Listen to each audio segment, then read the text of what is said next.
संगीताने पाहिली का कशी तयारी केली. रात्री मरणाचा मार खाल्लाय, कसली तुडवली रव्याने रात्री. तरी आज बघा तिच्या चेहऱ्यावर धक्का नाही. आई वडिलांची गरिबी दिसायची पुढे. जाऊ दे मग. वेगळं निघल्यानंतर मी मात्र त्याच्याशी भांडत होते. तो पिऊन आला की नको पिऊस, आपल्या पदरात मुली आहेत, किंवा मी त्याला इमोशनल करायची, पण तो काय फार वाया गेलेला माणूस होता. पिऊ नको म्हटलं की फार मारायचा. भांडणं व्हायची, पिऊन आला की खूप मारायचं, मला खूप मारायचं.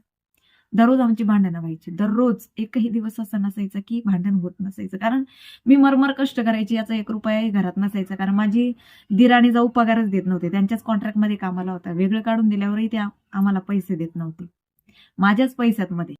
पहिलं कंपनीत जात होते, कंपनी नंतर बंद केली, प्रेग्नेंट होते त्यावेळेला. मग मी टेलरिंग काम चालू केलं. वेगळं निघल्यानंतर माझी दुसरी संक्रांत आली. दुसऱ्या संक्रांतीला मी घेतली साडी, कारण त्यावेळेला मी कमवत होते. ठीक आहे, माझी जाऊ ओरडत होती मला, तरी मी साडी घेतली.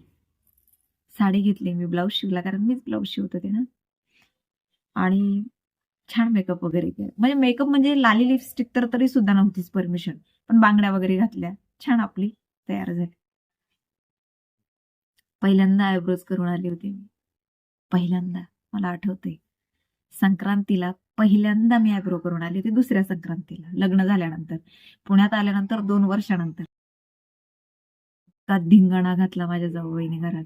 आयब्रो करून आली, मला सांगितलं सुद्धा नाही.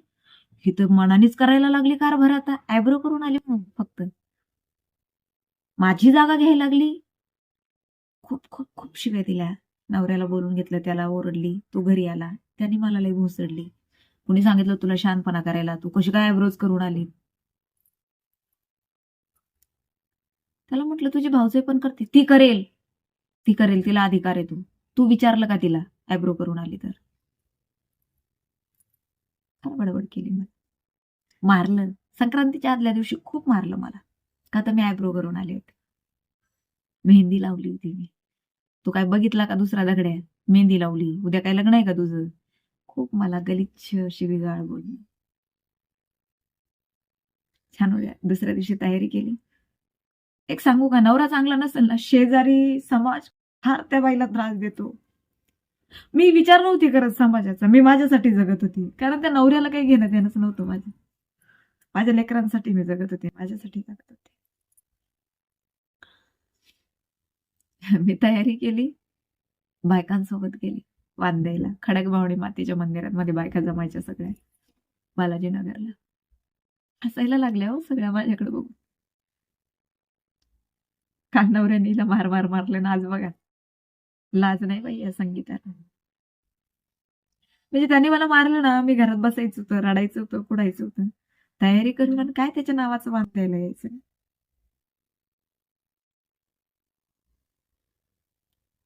मी बायकांजवळ जायची आणि त्यात तोंड मोडायचं, माझ्याकडे पाठ फिरवायचं.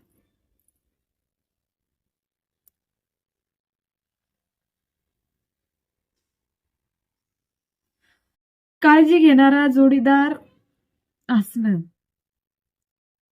समाजामध्ये फार गरजेचं आहे. ह्या रूढी परंपरा जपण्यासाठी बरं का. संक्रांत असेल, वट सावित्री पौर्णिमा असेल, सुवासिनींचे सण आहेत नाही. ज्या वेळेला जोडीदार काळजी घेणारा असेल, त्याच वेळेला तिने हे सण साजरे करायचे.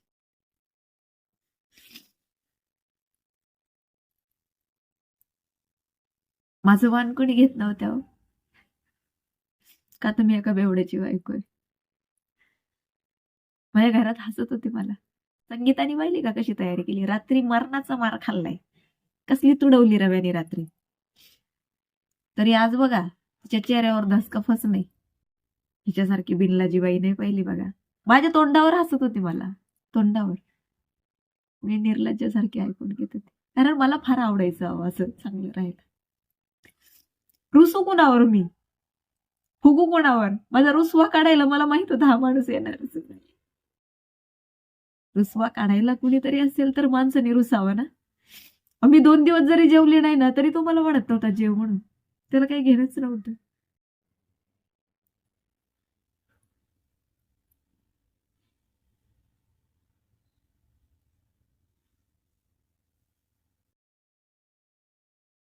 लग्नात केलेले दागिने तर यांनी दारूसाठी सगळे माझे चोरून चोरून नेले आणि मोडून टाकले. काही थोडेफार म्हणजे काही यांनी मोडले, काही जावेने त्यांच्या याच्यासाठी ठेवलेले ते सोडून नाही आणता आलेले, ते पण तसेच केले. भिसे लावून जे दागिने केलेले होते ते मोडून टाकले या माणसाने ह्याच्या दारूसाठी. दागिने मी खोटं घालायची गळ्यात कानात, त्याच्यावरही हसायची. बघा कसा बजबज घातला, बघा कशी राहतीये वैदिनी सारखी, हसायची माझ्या. नंतर बारक्या दिराचं लग्न झालं, त्याची बायको आली. त्याची बायको आल्यावर म्हणजे छान मस्त मोठी जाऊ, आणि ती छान राहायच्या, छान मस्त मेकअप वगैरे. तिला खूप बायका नाही का, म्हणजे वाण द्यायला गेलो ना आम्ही तर तिला फार बायका मानायच्या, सोनू सोनू सोनू. का तर तिची पैसेवाल्याची लेक ना, तिचा नवरा स्टँडर्ड, तिची काळजी घेणार. आणि माझ्याकडे बघून बायका आपलं नाक तोंड मोडायची, लाजच नाही बाईला. नवराईच्याकडे नीट बघत सुद्धा नाही, कुणाच्या नावाचं येते बांध द्यायला, त्याच्या नावाचं. आपल्यासारखी तर गेलीच नसती बाई, असं बायका अगदी तोंडावर सुद्धा बोलायच्या मला. कालच मारलं ना गरब्याने तुला, आणि आज त्याच्या नावाचं वाण द्यायला येते. मी म्हणायची हा मला आवडतं. हा एकच दिवस असतो ना आपल्या आयुष्यात मध्ये, सगळ्या जणी मिळून आपण हे करतोय, एकत्र येतोय. हळदी कुंकू असतं ना संक्रांतीनंतर, हळदी कुंकाला पण आहे ना काही मोजक्या बायका मला बोलवायच्या हळदी कुंकवाला. मला सगळ्या बायका नव्हत्या बोलवत. मी सगळ्यांना बोलवायची, मला फार आवडायचं. मी सगळ्यांना बोलवायची. म्हणजे गरिबी परिस्थिती इतकी वाईट असते का हो? म्हणजे समाजातल्या अशा ह्या नालायक बायका आहेत ना,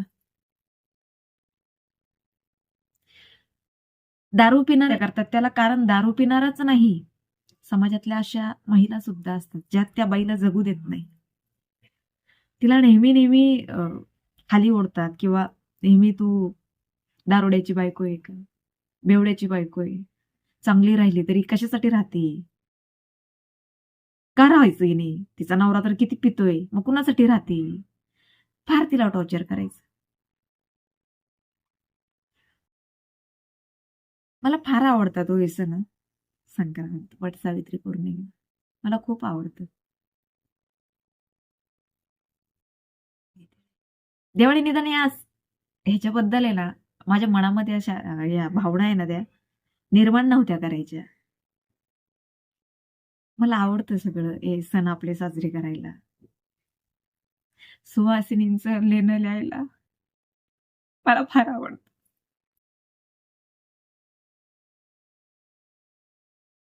देवाला एकच प्रार्थना करेल फक्त, जे माझ्या आयुष्यात घडवलं ते माझ्या लेकींच्या आयुष्यात नको रे बाबा आणू.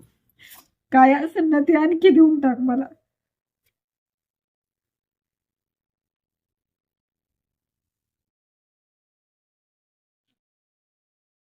त्या बाबतीत नको घडवू असं बस.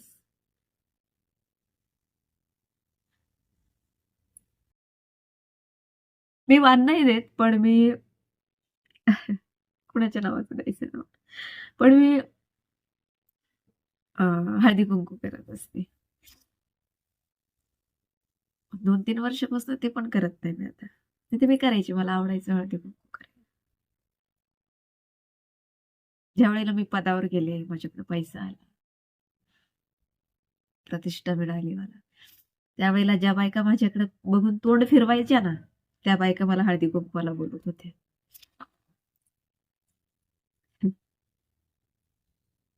घरच्यांनी तर कहरच केला.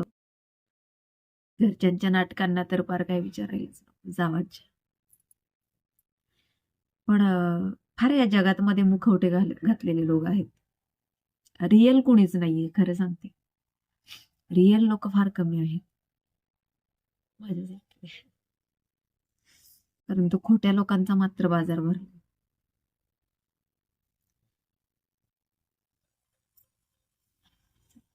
हरकत नाही, आपण नक्कीच त्याला प्रतिसाद द्याल. तोपर्यंत तुमची संगीता देवाण घेईल.